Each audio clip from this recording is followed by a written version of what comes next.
হইল মুসা কেন করল না আল্লাহ তোমার লীলা খেলা কেউ বুঝে না যা আল্লাহ আল্লাহ কাউকে রাখো গাছ দৌলতে কাউকে রাখো বালাখানায় আল্লাহ তোমার লীলা খেলা কেউ বুঝে না যা আল্লাহ আল্লাহ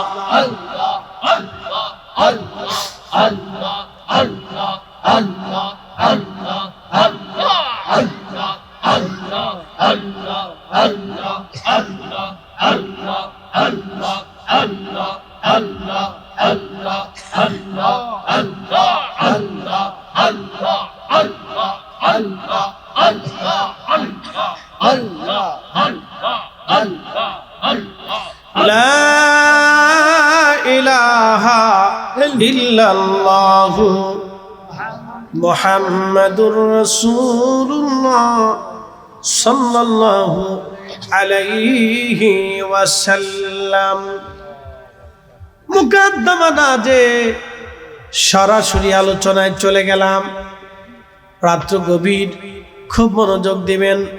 হযরত সাইয়্যিদুনা ঈসা রুহুল্লাহ আলাইহিস সালামের জমানাতে ঈসা রুহুল্লাহর উম্মতরা বলল, গো নবী আপনি একটু আমাদেরকে হযরত নূহ আলাইহিস সালামের বেটা হযরত হাম আলাইহিস সালাতু ওয়াস সালামকে একটু জিন্দা বানান।